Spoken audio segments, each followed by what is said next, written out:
ನಮಸ್ಕಾರ. ರಿವ್ಯೂ ಚಾನಲ್ಗೆ ಸ್ವಾಗತ. ನಾನು ಸೌಖ್ಯ ಗಾಂವ್ಕರ್. ಲೋಕಸಭಾ ಚುನಾವಣೆ ಹೊತ್ತಲ್ಲಿ ಕಾಂಗ್ರೆಸ್ಗೆ ಅಸ್ತಿತ್ವದ ಪ್ರಶ್ನೆ ಆಗಿರುವಂತಹ ಈ ಎಲೆಕ್ಷನ್ ಟೈಮಲ್ಲಿ ಬಹಳ ದೊಡ್ಡ ತಪ್ಪು ತೀರ್ಮಾನ ತಗೊಂಡ್ರ ರಾಹುಲ್ ಗಾಂಧಿ. ಇದು ಕೈಯೊಳಗಡೆನೆ ಕಾಂಗ್ರೆಸ್ನ ಮನೆಯೊಳಗಡೆನೆ ವ್ಯಕ್ತವಾಗ್ತಿರುವಂತಹ ಒಂದು ಅಭಿಪ್ರಾಯ. ಯಾರು ಓಪನ್ ಆಗಿ ಹೇಳ್ಕೊಳ್ಳೋದಿಕ್ಕೆ ರೆಡಿ ಇಲ್ಲ ಅಂದ್ರೂ ಅಲ್ಲಲ್ಲಿ ಬೇಸರದ ಮಾತುಗಳು ಕೇಳಿ ಬರ್ತಿದ್ದಾವೆ. ಇದು ಎಷ್ಟು ಕಾಸ್ಟ್ಲಿ ಆಗಬಹುದು? ಮೊದಲೇ ಕಷ್ಟಪಡ್ತಿರೋ ಹೊತ್ತಲ್ಲಿ ಪಕ್ಷ ಪಂಚರಾಜ್ಯ ಚುನಾವಣಾ ಫಲಿತಾಂಶ ಕೂಡ ವ್ಯತಿರಿಕ್ತ ಆಯಿತು. ಈಗ ಸೆಡ್ಡು ಹೊಡೆದು ನಿಂತ್ಕೊಳ್ಬೇಕು ಅಂಥ ಟೈಮಲ್ಲಿ, ಮೋದಿ ಸುನಾಮಿಯನ್ನ ಎದುರಿಸಿ ಸೆಡ್ಡು ಹೊಡೆದು ನಿಲ್ಲಬೇಕು ಅಂಥ ಟೈಮಲ್ಲಿ ರಾಹುಲ್ ಗಾಂಧಿಯವರ ಈ ನಿರ್ಧಾರ ಎಡವಟ್ಟಾಯ್ತಾ? ಏನು ಹಾಗಾದ್ರೆ ಮಾಹಿತಿನ ಮುಂದೆ ಇಡ್ತಾ ಇದೀವಿ. ಮಿಸ್ ಮಾಡಿದ್ರೆ ನಮ್ಮ ಚಾನಲ್ನ ಸಬ್ಸ್ಕ್ರೈಬ್ ಮಾಡಿ, ಹಾಗೆ ನಿಮ್ಮ ಅಭಿಪ್ರಾಯ ಕಮೆಂಟ್ ಮಾಡಿ ತಿಳಿಸಿ. ಎಸ್ ವೀಕ್ಷಕರೇ, ರಾಹುಲ್ ಗಾಂಧಿಯವರು ಅತ್ಯಂತ ಮಹತ್ವಾಕಾಂಕ್ಷೆಯ ಪ್ರಾಜೆಕ್ಟ್ ಒಂದನ್ನು ಕೈಗೆತ್ತಿಕೊಂಡಿದ್ದಾರೆ. ಈ ಪಂಚರಾಜ್ಯ ಚುನಾವಣಾ ಸೋಲು ಪೆಟ್ಟು ಯಾವುದನ್ನು ತಲೆಗೆ ಹಾಕ್ಕೊಳ್ಳದೆ ಮತ್ತೊಮ್ಮೆ ಇಮೇಜ್ ಮೇಕ್ ಓವರ್, ಪಕ್ಷಕ್ಕೆ ಬಲ ತುಂಬುವ ನಿಟ್ಟಿನಲ್ಲಿ ಭಾರತ್ ನ್ಯಾಯ ಯಾತ್ರೆ ಎಲ್ಲ ಸರಿ. ಇದು ಕೂಡ ಪಕ್ಷ ಸಂಘಟನೆ ಕಾರಣದಿಂದ ಮಾಡ್ತಿರೋದು. ರಾಹುಲ್ ಗಾಂಧಿಯವರ ಇಮೇಜ್ ಮೇಕ್ ಓವರ್ಗಿದು ದೊಡ್ಡ ಬಲ ತುಂಬತ್ತೆ ಅನ್ನೋದ್ರಲ್ಲಿ ಎರಡನೇ ಮಾತೇ ಇಲ್ಲ. ಆದರೆ ಪಕ್ಷಕ್ಕಿದು ಎಲೆಕ್ಷನ್ ಟೈಮಲ್ಲಿ ನುಂಗಲಾರದ ತುತ್ತಾಗಿದೆಯಾ? ಭಾರತ್ ನ್ಯಾಯ ಯಾತ್ರೆ ಅನ್ನೋದು ಸಣ್ಣ ಒಂದು ಯಾತ್ರೆ ಅಲ್ಲ. ಈಗಾಗಲೇ ಇಡೀ ದೇಶವ್ಯಾಪಿ ಕಾಂಗ್ರೆಸ್ಸಿಗರೇ ಹೇಳ್ತಿರೋ ರೀತಿ, ಇಲ್ಲಿ ಸಿದ್ದರಾಮಯ್ಯನವರೇ ಹೇಳ್ತಿಲ್ವಾ, ಹಿಂದೆಂದೂ ಮಾಡೋದಕ್ಕೆ ಅಷ್ಟು ಸುಲಭವಾಗಿ ಯಾರ ಹತ್ರನೂ ಆಗದಂಥ ಒಂದು ಯಾತ್ರೆ ರಾಹುಲ್ ಗಾಂಧಿಯವರು ಮಾತ್ರ ಮಾಡೋಕೆ ಸಾಧ್ಯ ಅಂತ 6200 ಕಿಲೋಮೀಟರ್ ಯಾತ್ರೆ ಇದಾಗಿದೆ. ಬಸ್ ಮತ್ತು ಪಾದಯಾತ್ರೆ ಎರಡು ಮಿಕ್ಸ್ ಆಗಿರುತ್ತೆ. ಭಾರತ್ ಜೋಡೋ ರೀತಿ ಕಂಪ್ಲೀಟ್ ನಡಿಗೆ ಆಗಿರಲ್ಲ. ಜನವರಿ 14ರಿಂದ ಮಾರ್ಚ್ 20 ಎಲೆಕ್ಷನ್ ಟೈಮ್, ಎಲೆಕ್ಷನ್ ಹೊತ್ತಲ್ಲಿಯೇ ನಡೆಯಲಿರುವಂತಹ ಯಾತ್ರೆ ಇದು. ಪ್ರಚಾರ ಜೋರಾಗಿರುತ್ತೆ, ಬಿರುಸು ಪಡ್ಕೊಂಡಿರುತ್ತೆ. ಮಾಡು ಇಲ್ಲವೇ ಮಡಿ ಹೋರಾಟ ಮಾಡಬೇಕು, ಎಲ್ಲ ಬಗೆಯ ಸಂಪನ್ಮೂಲಗಳನ್ನು ಒಗ್ಗೂಡಿಸ್ಬೇಕು, ಜನಬಲ ಹಣಬಲ. ಲೋಕಸಭಾ ಚುನಾವಣೆ ಅಂದರೆ ಸುಮ್ಮನೆ ಅಲ್ಲ. ದೇಶದ ಉದ್ದಗಲಕ್ಕೂ ಕೂಡ ಕಾರ್ಯಕರ್ತರು ಕಟಿಬದ್ಧರಾಗಿ ನಿಲ್ಲಬೇಕಾದ ಹೊತ್ತಲ್ಲಿ ಎರಡೆರಡು ಸವಾಲಿರುತ್ತಲ್ಲ. ಒಂದ್ ಕಡೆ ಎಲೆಕ್ಷನ್ಗೆ ಕೆಲಸ ಮಾಡಬೇಕು, ಮತ್ತೊಂದು ಕಡೆ ಈ ಭಾರತ ನ್ಯಾಯ ಯಾತ್ರೆಯನ್ನು ಯಶಸ್ವಿಗೊಳಿಸ್ಬೇಕು. 14 ರಾಜ್ಯಗಳಲ್ಲಿ ಸಾಗತ್ತೆ ಇದು.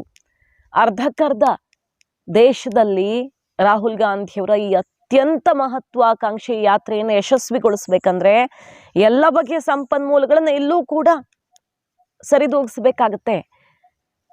ಪ್ರಮುಖವಾಗಿ ನಾವು ನೋಡ್ಬೋದು, ಕರ್ನಾಟಕದಲ್ಲಿ ಏನಾಯ್ತು, ದೊಡ್ಡ ದೊಡ್ಡ ಪ್ರಭಾವಿ ಶಾಸಕರುಗಳೇ ಬೇಜಾರು ಮಾಡ್ಕೊಂಡಿದ್ದು ಜನ ಸೇರಿಸೋ ವಿಚಾರದಲ್ಲಿ.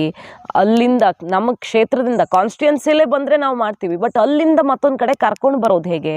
ಜಟಾಪಟಿ ಎಲ್ಲ ಆಯ್ತಲ್ಲ. ಡಿ ಕೆ ಶಿವಕುಮಾರ್ ಅವರು ವಾರ್ನಿಂಗ್ ಕೊಡೋ ತನಕ ಆಯಿತು.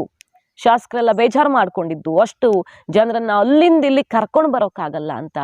ಸಂಪನ್ಮೂಲ ಆದರೂ ಹೇಗಾದರೂ ಮ್ಯಾನೇಜ್ ಮಾಡಬಹುದು, ಅದು ಪಕ್ಷ ಆಲ್ರೆಡಿ ಕ್ಯಾಲ್ಕುಲೇಟ್ ಮಾಡಿರುತ್ತೆ. ಆದರೆ ಜನ ಸೇರಿಸೋದು, ಸಂಘಟಿಸೋದು, ಯಶಸ್ವಿಗೊಳಿಸೋದು, ಸಂಪೂರ್ಣವಾಗಿ ಕಾರ್ಯಕರ್ತರು ಈ ಯಾತ್ರೆಯತ್ತ ಗಮನ ಹರಿಸ್ಬೇಕಾಗತ್ತೆ. ಆದರೆ ಮತ್ತೊಂದು ಕಡೆಗೆ ಎಲೆಕ್ಷನ್ ಕೂಡ ಅಷ್ಟೇ ಸೀರಿಯಸ್ ಆಗಿ ಬಿಸಿ ಶುರುವಾಗೇ ಬಿಟ್ಟಿರುತ್ತೆ. ಬಿಸಿ ಏನು, ಆಲ್ರೆಡಿ ಚುನಾವಣಾ ರಣಕಣ ರಂಗೇರಿರುತ್ತೆ ಆ ಟೈಮ್ ಇದು. ಎರಡನ್ನೂ ಬ್ಯಾಲೆನ್ಸ್ ಮಾಡಬೇಕು. ಭಾರತ್ ನ್ಯಾಯ ಯಾತ್ರೆ ಅದ್ರ ಪಾಡಿಗದ್ ನಡೆಯುತ್ತೆ ಅಂತ ಬಿಡೋದಿಕ್ಕಾಗಲ್ಲ. ಯಾಕಂದ್ರೆ ಎಲೆಕ್ಷನ್ ಗೆಲ್ಲಿಸೋ ಜವಾಬ್ದಾರಿ ಯಾರ ಹೆಗಲಿಗಿದೆಯೋ ಅವರೇ ಆ ಯಾತ್ರೆಯನ್ನು ಯಶಸ್ವಿಗೊಳಿಸ್ಬೇಕಾಗಿರೋದು. ಮತ್ತು ಇದು ಪಕ್ಷ ಸಂಘಟನೆಗಾಗಿ, ಪಕ್ಷಕ್ಕಾಗಿ ಮಾಡ್ತಿರೋದಲ್ವಾ ಅಂತ ಎಲೆಕ್ಷನ್ ತಯಾರಿಯನ್ನ ಮಾಡದೆ ಬಿಡೋದಿಕ್ಕಾಗಲ್ಲ. ಅದಕ್ಕೆ ಪ್ರತ್ಯೇಕ ತಯಾರಿ ಬೇಕಾಗತ್ತೆ, ಪ್ರತ್ಯೇಕ ಸಂಪನ್ಮೂಲ ಬೇಕಾಗತ್ತೆ. ಏಕಕಾಲಕ್ಕೆ ಕಾರ್ಯಕರ್ತರು ಈ ಬಿಗ್ ಟಾಸ್ಕ್ ಅನ್ನ ನಿಭಾಯಿಸೋದು ಹೇಗೆ? ಮತ್ತೊಮ್ಮೆ ನಾವು ನೆನಪು ಮಾಡ್ಕೊಳ್ಳೋದಾದ್ರೆ, 14 ರಾಜ್ಯಗಳಲ್ಲಿ ಸಾಗಲಿರುವಂಥ 6200 ಕಿಲೋಮೀಟರ್ಗಳ ಅತಿ ದೊಡ್ಡ ಯಾತ್ರೆ. ಎಲ್ಲೆಲ್ಲಿ? ಮಣಿಪುರ, ನಾಗಾಲ್ಯಾಂಡ್, ಅಸ್ಸಾಂ, ಮೇಘಾಲಯ, ಪಶ್ಚಿಮ ಬಂಗಾಳ, ಬಿಹಾರ, ಜಾರ್ಖಂಡ್, ಒಡಿಶಾ, ಛತ್ತೀಸ್ಗಢ, ಉತ್ತರ ಪ್ರದೇಶ, ಮಧ್ಯಪ್ರದೇಶ, ರಾಜಸ್ಥಾನ್, ಗುಜರಾತ್, ಮಹಾರಾಷ್ಟ್ರ ಸೇರಿದಂತೆ 14 ರಾಜ್ಯಗಳಲ್ಲಿ ನಡೆಯಲಿರುವಂತಹ ಅತಿ ದೊಡ್ಡ ಯಾತ್ರೆ. ರಾಹುಲ್ ಗಾಂಧಿಯವರ ಪ್ರತಿಷ್ಠೆ ಇದು. ಇದನ್ನು ಯಶಸ್ವಿಗೊಳಿಸಬೇಕಾಗಿರೋದು. ಹಾಗಾಗಿ ಈಗ ಕೈಪಾಳ್ಯದಲ್ಲಿ ಇಂಥದ್ದೊಂದು ಭಿನ್ನರಾಗ ಕೇಳಿ ಬರ್ತಾ ಇದೆ. ಈ ಟೈಮಿಂಗ್ಸ್ ನಮಗೆ ಎಲೆಕ್ಷನ್ ಅಲ್ಲಿ ಕಾಸ್ಟ್ಲಿ ಆಗುತ್ತಾ ಅನ್ನೋದು. ಅಲ್ಲೂ ಗಮನ ಹರಿಸ್ಬೇಕು, ಇಲ್ಲೂ ಗಮನ ಹರಿಸ್ಬೇಕು. ಎರಡನ್ನೂ ಯಶಸ್ವಿಗೊಳಿಸೋದು ಹೇಗಪ್ಪ ಅನ್ನುವಂಥ ದೊಡ್ಡ ತಲೆನೋವು ಎದುರಾಗಿದೆ. ಹಾಗಾದ್ರೆ ರಾಹುಲ್ ಗಾಂಧಿಯವರು ಈ ಸಮಯದಲ್ಲಿ ಭಾರತ್ ನ್ಯಾಯ್ ಯಾತ್ರೆ ಮಾಡ್ತಿರೋದು ಹೆಲ್ಪ್ ಆಗತ್ತಾ ಚುನಾವಣೆಗೆ? ರಿಸ್ಕ್ ಅಲ್ಲಿ ಇಟ್ಟಂಗಾಯ್ತಾ ರಾಹುಲ್ ಗಾಂಧಿಯವರ ಈ ನಿರ್ಧಾರ ಪಕ್ಷಕ್ಕೆ? ಅದೀಗ ಕುತೂಹಲ. ಹೇಗೆ ಈ ಸವಾಲನ್ನು ಗೆಲ್ತಾರೆ ಕೈ ನಾಯಕರು? ಕಾದ್ ನೋಡ್ಬೇಕು. ಮತ್ತೊಂದ್ ಕಡೆ ಬಿಜೆಪಿ ಯಾವ ಟೈಮಲ್ಲಿ ನೋಡಿ ರಾಹುಲ್ ಗಾಂಧಿ ಅವರು ಈ ಯಾತ್ರೆ ಕೈಗೆತ್ಕೊಂಡಿರೋದು. ಬಿಜೆಪಿ ರಾಮ ಮಂದಿರ ರಾಮ ಯಾತ್ರೆಯನ್ನ ಭಾರತದಲ್ಲಷ್ಟೇ ಅಲ್ಲ ಜಗತ್ತಿನಲ್ಲೇ ಸದ್ದು ಮಾಡಿ ತಿರುಗಿ ನೋಡುವಂತೆ ಮಾಡೋದಕ್ಕೆ ಪ್ಲಾನ್ ಮಾಡಿದೆ. ಇದು ಸಣ್ಣ ಕಾರ್ಯಕ್ರಮ ಅಲ್ಲ, ಅಷ್ಟು ದೊಡ್ಡ ಯಶಸ್ವಿ ಆಗಬೇಕು ಅಂತ ಪ್ಲಾನ್ ಆಗಿದೆ. RSS ಇದನ್ನ ಸವಾಲಾಗಿ ತಗೊಂಡಿದೆ. ಯಾಕಂದ್ರೆ ಇದು ಎಷ್ಟೋ ತಲೆಮಾರುಗಳ ಕನಸು ಇವತ್ತು ನನಸಾಗ್ತಿರೋದು ಅನ್ನೋದು ಒಂದು ಕಾರಣ. ಮತ್ತೊಂದು, ಎಲೆಕ್ಷನ್ಗೂ ಸಹಜವಾಗಿ ಇದೊಂದು ಬಹುದೊಡ್ಡ ಅಸ್ತ್ರ, ಅದರಲ್ಲಿ ಡೌಟೇ ಇಲ್ಲ. ಮೋದಿ ಶಾನೆ ಸಂಸದೀಯ ಮಂಡಳಿ ಸಭೆಯಿಂದ ಹಿಡಿದು ಪಕ್ಷದ ಹಲವು ಚುನಾವಣಾ ಸಂಬಂಧಿತ ಮೀಟಿಂಗ್ಗಳಲ್ಲಿ ಆರ್ಟಿಕಲ್ 370 ರಾಮ ಮಂದಿರ ಇನ್ನಿತರ ವಿಚಾರಗಳನ್ನ ಎಷ್ಟು ಗಂಭೀರವಾಗಿ ತಗೊಳ್ಬೇಕು, ಯಾವ ರೀತಿ ದೇಶದ ಮೂಲೆ ಮೂಲೆಗೂ ತಲುಪಬೇಕು ಈ ಸಂದೇಶ ಅನ್ನೋದ್ರ ಬಗ್ಗೆ ಇನ್ಸ್ಟ್ರಕ್ಷನ್ ಕೊಟ್ಟಾಗಿದೆ. ಚುನಾವಣಾ ಪ್ರಚಾರದ ಬಿಜೆಪಿ ಹಾಡು ಮೋದಿ ಮತ್ತೆ ಬರ್ತಾರೆ ಹಾಡಿನಲ್ಲೂ ಇದೇ ಪ್ರಮುಖ ವಿಚಾರ. ಸೊ ಎಲೆಕ್ಷನ್ ಅಸ್ತ್ರ ಅನ್ನೋದ್ರಲ್ಲಿ ಡೌಟೇ ಇಲ್ಲ.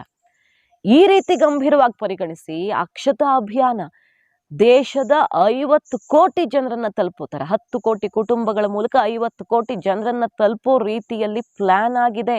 ಅಕ್ಷತಾ ಅಭಿಯಾನ ಮನೆ ಮನೆಗೂ ಕೂಡ ಅಕ್ಷತೆ ಕೊಟ್ಟು ಆಮಂತ್ರಣ ಕೊಡ್ತಾ ಇರೋದು. ಅಯೋಧ್ಯೆಯ ಈ ಕಾರ್ಯಕ್ರಮ ಅಭಿವೃದ್ಧಿ ಯೋಜನೆಗಳ ಮೂಲಕ ಆ ದಿನವೇ ಮೋದಿ ಕೊಟ್ಟಿರುವಂತ ಅತಿ ದೊಡ್ಡ ಸಂದೇಶ. ರಾಮನ ಆ ಹಬ್ಬದ ದಿನ ಮನೆ ಮನೆಯಲ್ಲೂ ಕೂಡ 22ನೇ ತಾರೀಕು ದೀಪ ಬೆಳಗಿಸಿ ಮತ್ತೊಮ್ಮೆ ರಾಮ ಜ್ಯೋತಿ ಬೆಳಗಿಸುವ ಮೂಲಕ ದೀಪಾವಳಿ ಮಾಡೋಣ, ಕೈ ಮುಗಿದು ಕೇಳ್ಕೊಳ್ತೀನಿ ಅಂತ ಇಡೀ ದೇಶದ ಜನರಲ್ಲಿ ಮೋದಿ ಇಟ್ಟಿರುವಂತಹ ಮನವಿ. ಇದೆಲ್ಲ ಯಾವ ರೀತಿ ಇಂಪ್ಯಾಕ್ಟ್ ಆಗಬಹುದು? ಈಗಾಗಲೇ ರಾಮ ಜಪ ಶುರುವಾಗ್ಬಿಟ್ಟಿದೆ. ದೇಶವ್ಯಾಪಿ ಮೀಡಿಯಾ ಕವರೇಜ್, ಸೋಷಿಯಲ್ ಮೀಡಿಯಾ ಎಲ್ಲೆಡೆ ಆವರಿಸ್ಕೊಂಡ್ಬಿಟ್ಟಿದೆ ಈ ವಿಚಾರ. ಇಂಥ ಟೈಮಲ್ಲಿ ಭಾರತ್ ನ್ಯಾಯ್ ಯಾತ್ರೆ ಶುರು ಮಾಡ್ತಿರೋದು ಪ್ಲಸ್ ಆ ಮೈನಸ್. ಈ ಎಲ್ಲ ಆಯಾಮಗಳಿಂದ ನೋಡೋದಿಕ್ ಹೋದ್ರೆ ಭಾರತ್ ನ್ಯಾಯ್ ಯಾತ್ರೆ ಟೈಮಿಂಗ್ಸೇ ದೊಡ್ಡ ಸಮಸ್ಯೆಯಾಗಿ ಪರಿಣಮಿಸಲಿದೆಯಾ ಕೈಪಡೆಗೆ? ಲೋಕಸಭಾ ಚುನಾವಣೆಗೆ ಬಲ ತುಂಬಬೇಕಾಗಿದ್ದಂಥ ರಾಹುಲ್ ಗಾಂಧಿಯವರು ಹೆಚ್ಚು ಸಮಯನೂ ಕೊಡೋದಿಕ್ ಕಷ್ಟ. ಭಾರತ್ ನ್ಯಾಯ್ ಯಾತ್ರೆ ಕಡೆಗೆ ಗಮನ ಹರಿಸಬೇಕಾಗತ್ತೆ. ಹಾಗಾಗಿ ಭಾರತ್ ನ್ಯಾಯ್ ಯಾತ್ರೆ ಹಮ್ಮಿಕೊಂಡಿರುವಂತಹ ಸಮಯ, ರಾಹುಲ್ ಗಾಂಧಿಯವರು ಫಿಕ್ಸ್ ಮಾಡಿರುವಂತಹ ಈ ಕಾರ್ಯಕ್ರಮ ಕಾಂಗ್ರೆಸ್ಗೆ ಈಗ ಬಹುದೊಡ್ಡ ಸವಾಲಾಗಿ ಪರಿಣಮಿಸಲಿದೆಯಾ? ರಾಹುಲ್ ಗಾಂಧಿಯವರು ಕಾಂಗ್ರೆಸ್ನ ಸ್ಟಾರ್ ಪ್ರಚಾರಕರಾಗಿ ದೇಶ ಸುತ್ತಬೇಕು. ಆ ಟೈಮಲ್ಲಿ ಎಲ್ಲ ರಾಜ್ಯಗಳಿಗೂ ಡಿಮ್ಯಾಂಡ್ ಇರುತ್ತೆ, ಇಂಥ ಕಾನ್ಸ್ಟಿಟ್ಯೂನ್ಸಿಗೆ ಬರಲೇಬೇಕು ಅನ್ನುವಂಥದ್ದು. ಭಾರತ್ ನ್ಯಾಯ್ ಯಾತ್ರೆಯಲ್ಲಿ ಬ್ಯುಸಿ ಆಗಿರೋದ್ರಿಂದ ಆ ಭಾಗದಲ್ಲಿ ಆ ಮ್ಯಾಪ್ ಏನು ರೆಡಿ ಆಗಿದೆಯೋ ಅಲ್ಲಿ ಹೆಚ್ಚು ಗಮನ ಹರಿಸಬಹುದೇ ಬಿಟ್ಟರೆ ಎಲ್ಲ ಕಡೆಗೆ ಅವರು ಸುತ್ತಾಡೋದಕ್ಕಾಗಲ್ಲ. ಹಾಗೆ ಕಾರ್ಯಕರ್ತರು ನಾಯಕರು ಕೂಡ ಭಾರತ್ ನ್ಯಾಯ್ ಯಾತ್ರೆ ಕಡೆ ಗಮನ ಹರಿಸಬೇಕಾಗತ್ತೆ. ರಾಮ ಮಂದಿರದ ಗುಂಗಿನಲ್ಲಿರೋ ಹೊತ್ತಲ್ಲಿ ಭಾರತ್ ನ್ಯಾಯ್ ಯಾತ್ರೆಗೆ ಸಿಗಬೇಕಾದಷ್ಟು ಪ್ರಚಾರನೂ ಸಿಗದೇ ಹೋಗಬಹುದು. ಇವೆಲ್ಲವೂ ಈಗ ಕೈಪಾಳ್ಯದಲ್ಲಿ ಶುರುವಾಗಿರುವಂತಹ ಗುಸುಗುಸು. ಈ ಟೈಮ್ ಯಾಕೋ ನಮಗೆ ಸರಿ ಬರ್ತಿಲ್ವಾ, ಇದನ್ನ ಬೇರೆ ರೀತಿ ಪ್ಲಾನ್ ಮಾಡಬೇಕಿತ್ತ, ಪಕ್ಷಕ್ಕೆ ಮತ್ತಷ್ಟು ಬಲ ಕೊಡುವ ರೀತಿಯಲ್ಲಿ ಇದು ಬಲಕ್ಕಿಂತ ಸಮಸ್ಯೆಯನ್ನು ತಂದಿಡುತ್ತಾ ಅನ್ನೋ ರೀತಿ ತಲೆನೋವು ಈಗ ಶುರುವಾದಂತೆ ಕಾಣಿಸ್ತಾ ಇದೆ. ಕಾದ್ ನೋಡೋಣ. ಮಾಹಿತಿ ನಿಮ್ಗೆ ಇಷ್ಟ ಆಗಿದ್ರೆ ಮಿಸ್ ಮಾಡಿದ್ರೆ ನಮ್ಮ ಚಾನಲ್ನ ಸಬ್ಸ್ಕ್ರೈಬ್ ಮಾಡಿ, ಹಾಗೆ ನಿಮ್ಮ ಅಭಿಪ್ರಾಯ ಕಮೆಂಟ್ ಮಾಡಿ ತಿಳಿಸಿ. Thank you.